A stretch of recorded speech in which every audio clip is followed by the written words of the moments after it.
Halo semuanya, kenalin aku Cynthia Dewi Puspitasari. Nah, aku akan menjelaskan ke kalian atau mengenalkan mengenai tipe data dan pengukuran. Untuk pembuka, kalian pernah dengar nggak sih istilah statistik?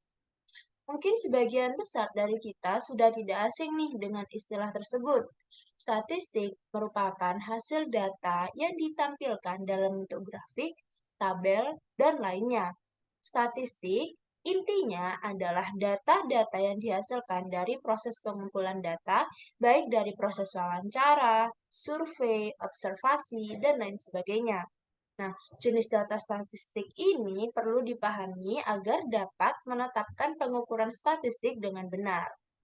Sebelum itu, kita akan masuk ke agenda dulu nih. Apa aja sih yang akan kita kenalan, yang akan kita bahas? Yang pertama ada konsep data, klasifikasi data, pengukuran data, hingga penerapan data.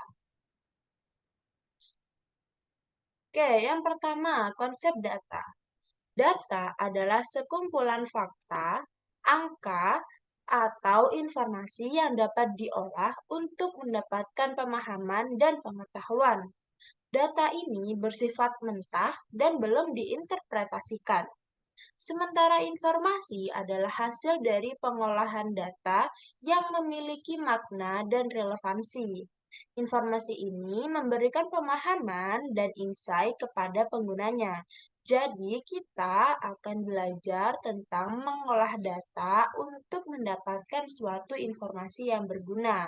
Seperti itu. Selanjutnya, nah, data apabila kita klasifikasikan berdasarkan sifatnya terbagi menjadi dua, yaitu data kualitatif dan data kuantitatif. Nah, data kualitatif adalah data yang menggambarkan karakteristik atau kualitas suatu objek. Data ini tidak dapat diukur dengan angka karena dia sifatnya itu karakteristik seperti itu. Contohnya nih, ada warna mata, jenis kelamin, dan status pernikahan. Kemudian yang kedua adalah data kuantitatif. Data kuantitatif ini kebalikan dari data kualitatif. Kalau misalnya data kualitatif tidak bisa dihitung, maka data kuantitatif bisa dihitung. Karena data ini diukur dengan angka. Data kuantitatif sendiri terdiri dari data diskrit yang dimana nilai-nilainya terbatas dan data kontinu yang berkelanjutan. Contoh dari data diskrit ada jumlah anak dan jumlah buku. Kemudian apabila data kontinu ada tinggi badan dan berat badan.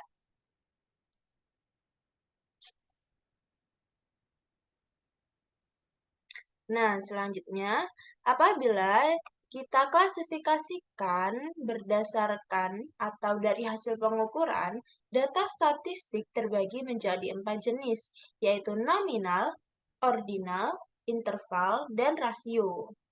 Nah, data nominal ini adalah data statistik yang eh, penyusunan angka atau bilangan dengan berdasarkan kategori tertentu tanpa memperhatikan urutan. Jadi, semua data dianggap memiliki kedudukan yang sama. Biasanya, hal ini dibantu dengan proses pemberian simbol atau label tertentu dengan tujuan untuk membedakan satu kategori dengan kategori lainnya. Oleh karena itu, operasi aritmatika nggak berlaku nih pada data nominal. Contohnya, angka 1 untuk simbol laki-laki dan angka 2 sebagai simbol perempuan. Selanjutnya adalah data ordinal. Data ordinal adalah data statistik yang cara penyusunan angkanya atau penomoran objek beberapa kategori tertentu dengan memperhatikan urutan tertentu. Jadi, tetap kita klasifikasikan berdasarkan kategori, tetapi ada urutannya seperti itu. Namun, urutan ini tidak bisa kita pastikan alias tidak selalu sama. Nah, pada jenis data ordinal ini biasanya mempertimbangkan hasil dari yang paling kecil sampai hasil yang paling tinggi. Contohnya, Jika diperintah untuk mengisi kuesioner kepuasan pelanggan, biasanya terdapat pilihan 1 untuk kategori tidak baik, pilihan 2 kurang baik, pilihan 3 cukup baik, 4 baik, dan 5 sangat baik. Nah, hal tersebut menunjukkan bahwa dari penomoran paling awal hingga akhir menunjukkan tingkat kepuasan paling rendah sampai paling tinggi.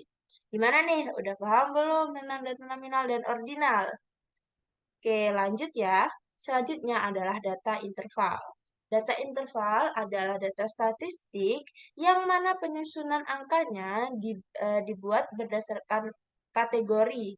Antara kategori satu dengan yang lainnya disusun berdasarkan interval yang sama.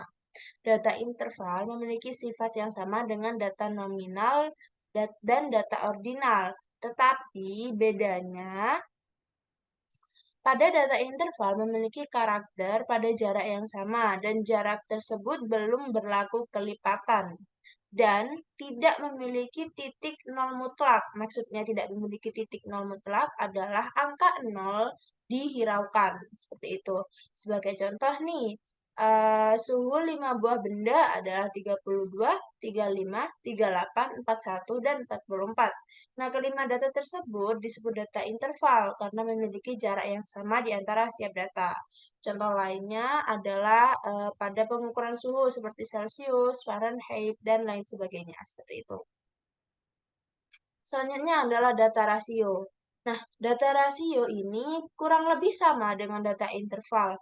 Hanya saja pada data rasio memiliki titik nol mutlak, artinya nilai nol pada data ini memiliki arti. Jadi nggak bisa kita hiraukan nih teman-teman. Contohnya, berat badan aku adalah 50 kg, sedangkan berat badan B adalah 60 kg.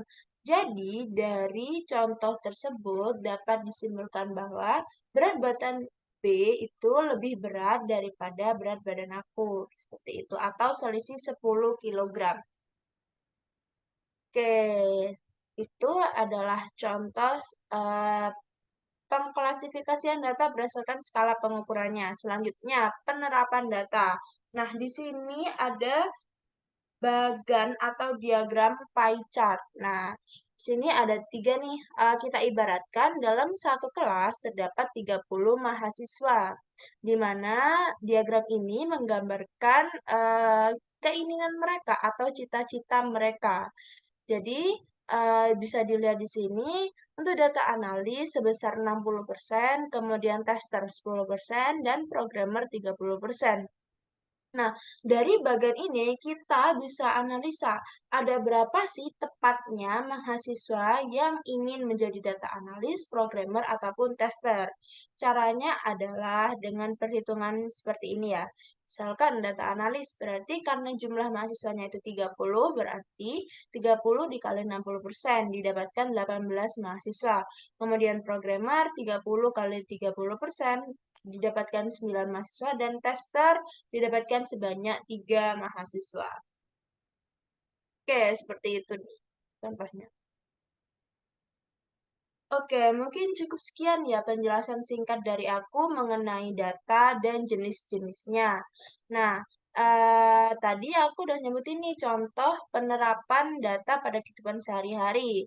Mungkin kalian bisa cari contoh lain di lingkungan sekitarmu. Oke, terima kasih. Cukup sekian. Assalamualaikum warahmatullahi wabarakatuh.